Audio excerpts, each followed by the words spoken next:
Hello friends, welcome to my channel success fibre classes. आज की जो वीडियो है ये काफ़ी इम्पोर्टेंट वीडियो है, क्योंकि आज की वीडियो है ये उन कैंडिडेट के लिए इम्पोर्टेंट है जो कि सीटेट साइंस पेपर सेकंड की तैयारी कर रहे हैं और जिनका टारगेट है सीटेट जुलाई 2023। ठीक है, अगर आपको सीटेट साइंस पेपर सेकंड है उसकी क्लासेस अगर आपको ज्वाइन करनी है, आपको उसकी क्लासेस चाहिए बिल्कुल टॉपिक वाइज, तो आप मेरे चैनल पर विजिट कीजिए। मैंने वहाँ पे टॉपिक वाइज प्रैक्टिस सेट भी डाल रखे हैं। ठीक है, कुछ मैं डाल चुकी हूँ, कुछ रह रहे हैं, कुछ टॉपिक्स में मैंने डाल रखे हैं। मेरी वीडियोस की खास बात ये है कि जो मैंने प्रैक्टिस सेट डाल रखे हैं उसमें मैंने हर एक क्वेश्चन का क्या है एक एक्सप्लेनेशन दिया हुआ है, जो कि एनसीईआरटी में गिवन है वही, क्योंकि आपको पता है कि जो सीटेट होता है उसमें एनसीईआरटी फॉलो सिलेबस होता है। तो चलिए हम अपने जो टॉपिक है वो स्टार्ट करते हैं। हमारा टॉपिक है वो क्या है, टॉपिक है हमारा मेटल एंड नॉन मेटल। ये बहुत ही ज़्यादा इम्पोर्टेंट टॉपिक है। आप किसी भी शिफ्ट का एग्ज़ाम देख लीजिए उठा के, चाहे वो जनवरी में हो, चाहे वो 2021 का हो, 22 का हो, हमेशा इस मेटल और नॉन मेटल से हमेशा 2 से 3 क्वेश्चन पूछे गए हैं। ये टॉपिक इतना इम्पोर्टेंट है। बात करूँ अगर मेरे कंटेंट की, तो मेरा कंटेंट जो है ये मेरे हैंड रिटन नोट्स है जिनसे मैंने पीडीएफ बनाई हुई है। पूरा मेरा एनसीईआरटी बेस्ड है। ठीक है, आपको इसके अलावा कुछ और बुक पढ़ने की ज़रूरत नहीं है। मैंने बिल्कुल, आप इस वीडियो को पढ़ना और फिर आप जितने भी एग्ज़ाम हैं उनसे ये जो टॉपिक है उनके क्वेश्चन सोल्व करना। मैं 100% श्योरिटी के साथ कहती हूँ आप वो क्वेश्चन अच्छे से सोल्व कर पाओगे। ठीक है, एक भी क्वेश्चन यहाँ से बाहर नहीं जाएगा। ये मेरे नोट्स इतने ज़्यादा इम्पोर्टेंट हैं कि यही नोट्स मैंने मेरे सीटेट के अंदर पढ़े थे जब मैंने मेरा सीटेट 2021 के अंदर क्वालिफाई किया था। तो चलिए हम अपनी वीडियो को शुरू करते हैं। तो सबसे पहले हम बात करते हैं मेटल एंड नॉन मेटल्स के इंट्रोडक्शन की। क्या होता है कि जो मेटल और नॉन मेटल होते हैं, सबसे पहली बात होती है कि ये एलिमेंट होते हैं। ठीक है, यानी जब हम एलिमेंट के क्लासिफिकेशन की बात करते हैं तो उनकी फिजिकल और केमिकल प्रॉपर्टीज़ के बेस पर, तो ये 2 टाइप के होते हैं, एक होता है मेटल, एक होता है नॉन मेटल। अब हम बात करें मेटल की, मेटल क्या होते हैं। तो जो मेटल्स होते हैं ये हमारे हार्ड होते हैं, शाइनी होते हैं। इनको शीट्स के अंदर हम बीट करते हैं, ठीक है, और ड्रॉ करते हैं वायर के अंदर। क्या कह रहा है यहाँ पे ये कह रहा है कि जो मेटल्स होते हैं वो हमारे हार्ड होते हैं, चमकदार होते हैं, और अगर हम हथौड़े से मेटल को पीटते हैं तो उनसे हम एक थिन शीट्स बनाते हैं। फॉर एग्जाम्पल, जैसे मैं एग्जाम्पल आपको बताऊँ, जैसे मान लो आप लंच लेकर जाते हो, ठीक है, तो आप अपनी जो लंच है उसको पैक करके ले जाते हो, मतलब रोटी को पैक करके ले जाते हो ताकि आपकी रोटी एज इट इज़ बनी रहे।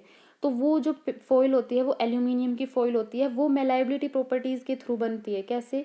एल्यूमिनियम का मेटल लिया जाता है और उस पर हथौड़े से चोट लगाई जाती है, और तब तक लगाई जाती है जब तक कि वो थिन शीट्स के अंदर कन्वर्ट ना हो जाए। ठीक है, और फिर वो क्या होती है भाई, उसके लंच वगैरह पैक करने के लिए वो यूज होती है। उसके बाद आती है draw into wire. Draw into wire कौन सी प्रॉपर्टी होती है? ये होती है डक्टिलिटी प्रॉपर्टी। अब इसका एग्जाम्पल, जैसे मान लो आपकी आप ज्वेलरी वगैरह पहनते हो, ठीक है, तो वो ज्वेलरी कैसे बनती है? पहले गोल्ड का मेटल लिया जाता है, उससे छोटी छोटी वायर्स बनाई जाती है, फिर उन वायर से एक डिज़ाइन तैयार किया जाता है, ठीक है, फिर वो क्या करती है, वो ज्वेलरी बनाई जाती है। तो वो डक्टिलिटी प्रॉपर्टी के थ्रू ही बनाई जाती है। सबसे जो इम्पोर्टेंट बात है कि ये जो मेटल होते हैं ये गुड कंडक्टर होते हैं हीट और इलेक्ट्रिसिटी के। एग्जाम्पल के लिए, जैसे आपके घर में वायरिंग लगी है बिजली के लिए, तो उसमें जब आप एक वायर देखते हो, उस वायर को आप तिल्ली वगैरह से जला के या फिर चाकू से काट के देखते हो, तो अंदर एक पतली सी वायर होती है जो शाइनी होती है, वो कॉपर की वायर होती है। ठीक है, इस वो और उस पर क्या होता है, ब्लैक कलर का या रेड कलर का इंसुलेशन होता है। वो इंसुलेशन होता है नॉन मेटल का या प्लास्टिक का। क्यों रबड़ का या प्लास्टिक का? क्योंकि वो क्या होते हैं, हमारे नॉन मेटल होते हैं, ताकि आप जब उस वायर को टच करो तो आपके हाथ पे करंट ना लगे।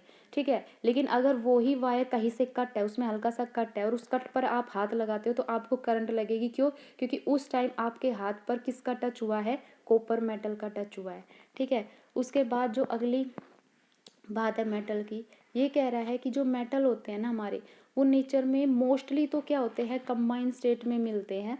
ठीक है, और ये क्या होते हैं, रिएक्टिव होते हैं। क्यों रिएक्टिव होते हैं? क्योंकि आपको पता है जो मेटल होता है ये +1 और +2, अगर हम एल्कली मेटल और एल्कलाइन अर्थ मेटल की बात करें तो ये +1 इलेक्ट्रॉन देते हैं, ठीक है, और ये 2 इलेक्ट्रॉन है वो देते हैं। ठीक है, इसलिए हम बोलते हैं कि ये रिएक्टिव होते हैं।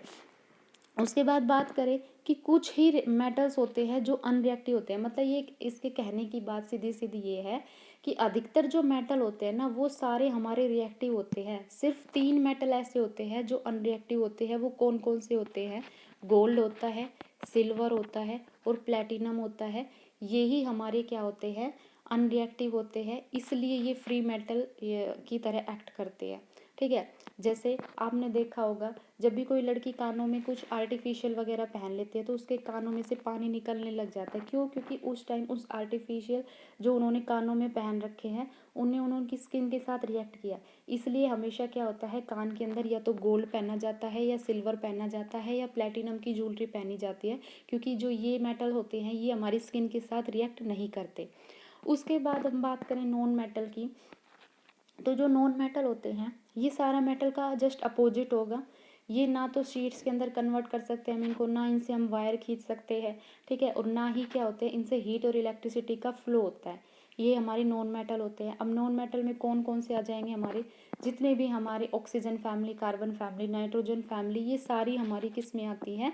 ये हमारी नॉन मेटल में आते हैं। और बात करें हम नॉन मेटल की, तो नॉन मेटल फ्री स्टेट में भी एग्जिस्ट करते हैं और कंबाइंड स्टेट में भी एग्जिस्ट करते हैं। ठीक है, सल्फर की बात करें तो सल्फर भी हमारा फ्री और कंबाइंड दोनों स्टेट में एग्जिस्ट करता है। जितनी जो भी हमारी आर्गन फैमिली होती है जैसे helium, neon, argon, krypton, xenon, ये नोबल गैस फैमिली होती है, ये सारी हमारी फ्री स्टेट में होती है। क्यों? क्योंकि ये हमारी सबसे स्टेबल होती है। क्यों? क्योंकि आपको पता है इनका जो लास्ट का इलेक्ट्रॉनिक कॉन्फ़िगरेशन होता है वो NS2 Np6 होता है। तो इसके आउटर मोस्ट में 8 इलेक्ट्रॉन है, इसलिए इसका ऑक्टेट कंप्लीट होने की वजह से ये रिएक्ट नहीं करता, इसलिए ये हमेशा फ्री स्टेट में एग्जिस्ट करती है। उसके बाद अगर हम बात करें प्रॉपर्टीज़ मेटल की, फिजिकल प्रॉपर्टीज़, तो सबसे पहले अब आपको प्रॉपर्टीज़ बिल्कुल ध्यान से पढ़ने की ज़रूरत है। ठीक है, क्योंकि प्रॉपर्टी से हर बार क्वेश्चन आता ही आता है। पिछली बार तो स्टेटमेंट में क्वेश्चन पूछा गया था और जो मैं पढ़ रही हूँ, जो मैं आपको पढ़ा रही हूँ वही स्टेटमेंट से पूछा गया था। क्या था भी स्टेटमेंट? उसमें पूछा था कि क्या सभी मेटल हार्ड होते हैं, सभी मेटल सॉलिड होते हैं। उन्होंने इस तरह से स्टेटमेंट पे पूछा हुआ था और उसमें पूछा गया था कि निम्न में से कौन से कथन सत्य हैं। तो पहली जो मेरी यहाँ पे अगर मैं बात करूँ प्रॉपर्टीज़ की, तो ये कह रहे हैं कि जो मेटल्स होते हैं ना वो सारे हमारे सॉलिड होते हैं रूम टेम्परेचर पर। ठीक है, बट सिर्फ और मरकरी क्या होता है, ये लिक्विड होता है हमारा रूम टेम्परेचर पर। यानी अगर आपसे ये पूछा जाए कि क्या सभी मेटल्स हमारे सॉलिड होते हैं, नहीं, सभी मेटल्स हमारे सॉलिड नहीं होते। मरकरी जो होता है वो हमारा लिक्विड होता है रूम टेम्परेचर पर। उसके बाद दूसरी अगर हम बात करें तो ये कह रहे हैं कि मेटल होते हैं वो जनरली हमारे हार्ड होते हैं और स्ट्रॉन्ग होते हैं। ठीक है, बट सोडियम और पोटेशियम जो होते हैं ये हमारे सॉफ्ट होते हैं और ये इतने सॉफ्ट होते हैं कि हम इनको अपने चाकू की सहायता से इजीली कट कर सकते हैं।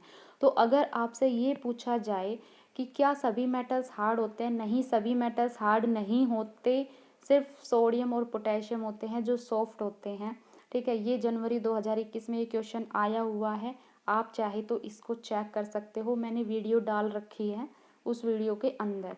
ठीक है, उसके बाद जो नेक्स्ट बात है इसमें वो क्या कह रहा है कि जो मेटल्स होते हैं हमारे ये गुड कंडक्टर होते हैं हीट और इलेक्ट्रिसिटी के। ये मैं आपको बता चुकी हूँ कि जैसे हमारे घरों में बिजली के लिए जो वायरिंग यूज होती है वो सारी हमारी कॉपर की बनी होती है। वो इसलिए होती है क्योंकि कॉपर को सबसे अच्छा कंडक्टर माना गया है इलेक्ट्रिसिटी का। ठीक है, उसके बाद जो मेटल होते हैं हमारे गोल्ड, सिल्वर और कॉपर, ये हमारे लस्टर होते हैं। ठीक है, कौन कौन से? गोल्ड, सिल्वर और कॉपर। लस्टर मतलब ये शाइनी होते हैं। क्यों? क्योंकि लाइट का रिफ्लेक्शन करते हैं। अब इसने बात बोले कि ये रिफ्लेक्शन शो करते हैं। भाई आप रिफ्लेक्शन के थ्रू ही तो कोई चीज़ को देख पाते हो। ठीक है, तो जो रिफ्लेक्शन जब इन पे हमने लाइट डाली तो इन्होंने रिफ्लेक्शन किया, अब वो रिफ्लेक्शन हमारी आंखों तक पहुंचता है और हम इनको देखते हैं तो ये शाइनी हमें दिखते हैं ड्यू टू रिफ्लेक्शन। यानी जो गोल्ड हो गया, सिल्वर हो गया, कॉपर हो गया, ये क्या करते हैं, लाइट को रिफ्लेक्ट करते हैं, इसलिए ये शाइनी होते हैं। ठीक है, उसके बाद ये मैं बता चुकी हूँ कि मैलाइबिलिटी और डक्टाइलिटी प्रॉपर्टी है, ये क्या क्या होती है, आप एक बार इनको इसमें पढ़ लेना। उसके बाद बात करें नेक्स्ट की, तो मेटल जो होते हैं ये हमारे सोनोरस होते हैं। अब सोनोरस क्या होते हैं कि भाई आपने कोई भी मेटल है उसको ज़मीन पर गिराया, तो ज़मीन पर गिराने से वो उसके साथ टकराया तो वहाँ पे एक रिंगिंग साउंड प्रोड्यूस होता है। जो क्या होते हैं, इसलिए हम बोलते हैं कि मेटल सोनोरस होते हैं। जैसे स्कूल में जो बैल लगी होती है, घंटी लगी होती है, उसमें आयरन मतलब जैसे एक प्लेट होता है, एक हथौड़ा होता है, जो हथौड़े से पीटते हो तो टन की आवाज़ आती है, बहुत दूर तक सुनाई देती है वो। तो वो यही होते हैं कि जो मेटल होते हैं हमारे सोनोरस होते हैं। उसके बाद ये कह रहा है कि सोडियम, पोटेशियम और मरकरी को छोड़ के जितने भी मेटल्स होते हैं ये हमारे हाई मेल्टिंग पॉइंट और बॉइलिंग पॉइंट शो करते हैं। क्यों? क्योंकि हमने सोडियम और पोटेशियम की तो बात कर ही ली कि क्योंकि ये तो हमारे सॉफ्ट होते हैं, तो सॉफ्ट होने की वजह से इनको मेल्ट करने के लिए इतनी ज़्यादा टेम्परेचर की ज़रूरत नहीं होती। बात करें मरकरी की, तो मरकरी तो हमारा लिक्विड होता है और आपको पता है कि सॉलिड के कंपैरिजन में लिक्विड के जो पार्टिकल्स होते हैं वो ज़्यादा दूर होते हैं, तो उनको क्या है कि मतलब उनके बीच का जो बॉन्ड ब्रेक करने के लिए इतनी ज़्यादा हमें टेम्परेचर की रिक्वायरमेंट नहीं होती, इसलिए इन्होंने बोला है कि इनकी जो मतलब मेल्टिंग और बॉइलिंग पॉइंट होती है वो कम होती है। इनको छोड़ के जितने भी मेटल बचे उन सब की हाई होती है। उसके बाद फिर कह रहा है कि जो मेटल्स होते हैं ये हमारी हाई डेंसिटी के होते हैं और इनकी हाई टेंसाइल स्ट्रेंथ होती है। अब इसकी बात करें हम नॉन मेटल की फिजिकल प्रॉपर्टीज़ की, तो ये कह रहा है कि जो नॉन मेटल होते हैं ना वो हमारी गैसेस भी होती है, ठीक है, और सॉलिड भी होते हैं रूम टेम्परेचर पर, सिर्फ और सिर्फ ब्रोमीन को छोड़कर। मतलब जो ब्रोमीन हमारा होता है ना, ब्रोमीन, ये हमारा क्या होता है, ये रूम टेम्परेचर पर लिक्विड होता है, ठीक है। उसके बाद बात करें कि जो नॉन मेटल होते हैं ये लस्टर नहीं होते, मतलब ये शाइनी नहीं होते, किसको छोड़ के, सिर्फ आयोडीन और ग्रेफाइट को छोड़ के। ये भी क्वेश्चन पूछा गया था उसी स्टेटमेंट में कि आल नॉन मेटल आर लस्टर, तो वो गलत थी वो स्टेटमेंट। सभी नॉन मेटल लस्टर नहीं होते, सिर्फ आयोडीन हमारा लस्टर होता है और ग्रेफाइट। उसके बाद बात करें कि जो नॉन मेटल होते हैं ये हमारे हीट और इलेक्ट्रिसिटी के बैड कंडक्टर होते हैं। ये मैंने आपको बता दिया था कि जो वायरिंग होती है उसके ऊपर जो इंसुलेशन होता है वो नॉन मेटल का ही होता है। उसके बाद बात करें अब हम इनकी केमिकल प्रॉपर्टीज़ की, तो सबसे पहले केमिकल प्रॉपर्टीज़ में हम बात करते हैं रिएक्शन विद ऑक्सीजन। भाई जो मेटल होते हैं वो ऑक्सीजन के साथ रिएक्ट करके क्या फॉर्म करते हैं, मेटल की ऑक्साइड फॉर्म करते हैं जो नेचर में बेसिक होती है, ठीक है। इसके लिए एक टेस्ट भी है, लिटमस टेस्ट जिसको हम बोलते हैं। उसमें क्या होता है कि जैसे हमने मान लो हमने एक मैग्नीशियम लिया, ठीक है, मैग्नीशियम की रिएक्शन हमने कराई ऑक्सीजन के साथ, तो उसने क्या किया, मैग्नीशियम ऑक्साइड फॉर्म किया। अब हम क्या करते हैं, इससे वाटर पास कराते हैं, तो वो जैसे ही हम इससे वाटर पास कराएंगे तो ये क्या बनाएगा, ये मैग्नीशियम हाइड्रोक्साइड बनाता है, ठीक है। अब इस मैग्नीशियम हाइड्रोक्साइड के सॉल्यूशन में जब हम लिटमस टेस्ट करते हैं तो क्या करता है, ये रेड लिटमस को ब्लू कर देता है, और आपको पता है जब रेड टू ब्लू कन्वर्ट होता है लिटमस, तो वो हमारा क्या होता है, बेस होता है। इसलिए हम बोलते हैं कि जो मेटल्स होते हैं ये मेटल्स की जो ऑक्साइड होती है वो नेचर में कैसी होती है, बेसिक होती है। उसके बाद फिर अगली बात क्या कह रहा है कि सोडियम और पोटेशियम होते हैं ये रूम टेम्परेचर पर ऑक्सीजन के साथ विग्रेसली मतलब रिएक्ट करते हैं और ये फॉर्म करते हैं मेटल की ऑक्साइड। जैसे सोडियम है वो सोडियम ऑक्साइड उसने फॉर्म की। उसके बाद फिर मैग्नीशियम की बात कर रहा है कि जब मैग्नीशियम ऑक्सीजन के साथ रिएक्ट करता है तो वहाँ पे एक फ्लेम प्रोड्यूस होती है जो चमकदार होती है, डैजलिंग फ्लेम होती है, और ये मैग्नीशियम ऑक्साइड का एक वाइट पाउडर फॉर्म करती है, ठीक है। उसके बाद अगर हम बात करें आयरन की, तो आयरन जो मेटल होता है ये भी हमारा क्या करता है, ऑक्साइड के साथ, सॉरी, ऑक्सीजन के साथ रिएक्ट करता है। बट ये अगर इसमें क्या लिखा है कि जो आयरन मेटल होता है ना ये ड्राई एयर में बर्न नहीं करता, स्ट्रॉन्ग हीटिंग के बाद भी, ठीक है, सिर्फ ये मॉइस्ट एयर में क्या होता है, आयरन रिएक्ट करता है। और ये आप अपनी डेली लाइफ एग्जाम्पल में देखते भी हो कि मान लो आपके पास कोई एक आयरन का बर्तन है, ठीक है, अगर उसको आप वाटर उसके ऊपर लगा हुआ है और आप उसको खुले में रख देते हो तो कुछ देर बाद उस पर क्या होती है, एक ब्राउन कलर की लेयर फॉर्म हो जाती है, ठीक है। इसलिए हम बोलते हैं कि जो आयरन होता है वो रस्टिंग प्रोसेस शो करता है। तो वो जो ब्राउन परत होती है वो किसकी होती है, वो होती है फेरिक ऑक्साइड Fe2O3 की। यहाँ पे आप इन रिएक्शंस को देख लेना एक बार। उसके बाद आता है रिएक्शन विद डाइल्यूट एसिड। तो सबसे पहले हम मेटल की बात करें तो मेटल जो डाइल्यूट एसिड होते हैं उसके साथ रिएक्ट करके कौन सी गैस लिबरेट करते हैं, H2 गैस लिबरेट करते हैं और सॉल्ट की फॉर्मेशन करते हैं। ये क्वेश्चन मेरे से KVS के इंटरव्यू में पूछा भी गया था। तो उन्होंने मेरे को ये पूछा था कि जब मेटल की हम एसिड के साथ रिएक्ट करते हैं तो कौन सी गैस लिबरेट होती है, तो H2 गैस लिबरेट होती है। उसके बाद अगर हम बात करें डिस्प्लेसमेंट रिएक्शन, ये भी मेरे से KVS में पूछा गया था, जो गैस टीचर का रिक्रूटमेंट होता है उसमें। तो उसमें मेरे को डिस्प्लेसमेंट रिएक्शन पूछा गया था। तो क्या होता है डिस्प्लेसमेंट मेटल, तो डिस्प्लेसमेंट रिएक्शन में क्या होता है कि एक मोर रिएक्टिव मेटल है वो क्या करता है, एक सॉल्यूशन होता है, उस सॉल्यूशन में से जो लीस्ट रिएक्टिव मेटल होता है उसको भगा देता है और खुद उसकी जगह ले लेता है, वही डिस्प्लेसमेंट रिएक्शन होती है। एग्जाम्पल के लिए जैसे मैं बात करूँ यहाँ पे मैंने एक एग्जांपल दिया हुआ है कि एक कॉपर सल्फेट का सॉल्यूशन है हमारे पास में, जो कि ब्लू कलर का है, ठीक है। जब हम इस कॉपर सल्फेट के सॉल्यूशन में एक आयरन की कील डालते हैं तो इस सॉल्यूशन का कलर चेंज हो जाता है और वो हल्का सा ग्रीन हो जाता है। क्यों? क्योंकि जो आयरन होता है ना हमारा, जब हम रिएक्टिविटी सीरीज देखते हैं तो जो आयरन होता है वो इस कॉपर सल्फेट के सॉल्यूशन में से कॉपर को क्या कर देता है, हटा देता है और खुद इसकी जगह ऑक्यूपाई कर लेता है और ये फॉर्म करता है आयरन सल्फेट, जो कि क्या होता है, एक ग्रीन कलर का सॉल्यूशन होता है। लेकिन अगर मैं इसको अपोजिट कर दूँ, अपोजिट मतलब जैसे मैंने यहाँ पे आयरन सल्फेट का सॉल्यूशन ले लिया और मैंने उसमें कॉपर के टर्निंग डाल दिए, तो क्या उस सॉल्यूशन पे फ़र्क पड़ेगा? नहीं, उस सॉल्यूशन में कोई फ़र्क नहीं पड़ेगा। वो जो सॉल्यूशन जैसा पहले था वो वैसा ही रहेगा। क्यों? क्योंकि जो कॉपर होता है ना हमारा, ये लीस्ट रिएक्टिव मेटल होता है देन आयरन से। तो ये क्या करता है, इसकी इतनी कैपेबिलिटी नहीं होती कि आयरन सल्फेट से आयरन को भगा दे और खुद उसकी जगह ऑक्यूपाई कर ले। इसलिए इसमें क्या होता है, कोई रिएक्शन ही नहीं होती। और ये मैंने नीचे लिखा भी हुआ है, because copper is less reactive than iron so it can not displace, ये इसको डिस्प्लेस नहीं कर सकता, ठीक है। अब यहाँ पे मैंने एग्जाम्पल दिए हुए हैं, देखो यहाँ पे हमारे पास में दो बीकर है जिसमें ब्लू कलर का सॉल्यूशन है, ये कॉपर सल्फेट का सॉल्यूशन है। एक सी है, एक डी है और एक ई है, ठीक है। अब हम क्या करते हैं, बीकर ए में हमारे पास कॉपर सल्फेट का सॉल्यूशन है। जब मैं इसमें जिंक की ग्रेनुल डालती हूँ तो क्या होता है, अब देखो यहाँ से ये कलर क्या हो गया, चेंज हो गया। क्यों? क्योंकि यहाँ पे जो कॉपर है उसने जिंक को रिप्लेस कर दिया, ठीक है। तो यहाँ पे रिएक्शन हुई। सेकंड में भी क्या हुआ, इसमें रिएक्शन हुई। मैंने यहाँ पे आयरन की मतलब कील डाल दी तो इसमें भी देखो ग्रीन कलर का हो गया, यानी यहाँ पे भी रिएक्शन हुई। लेकिन जो लास्ट के तीन बीकर थे उनमें कोई चेंजमेंट नहीं हुई। पहले जो सॉल्यूशन का कलर था बाद में भी सॉल्यूशन का कलर वही रहा। क्यों? क्योंकि यहाँ पे जब हम जिंक, यहाँ पे मैंने मान लो सी बीकर की मैं बात करूँ तो इसमें जिंक सल्फेट का सॉल्यूशन है।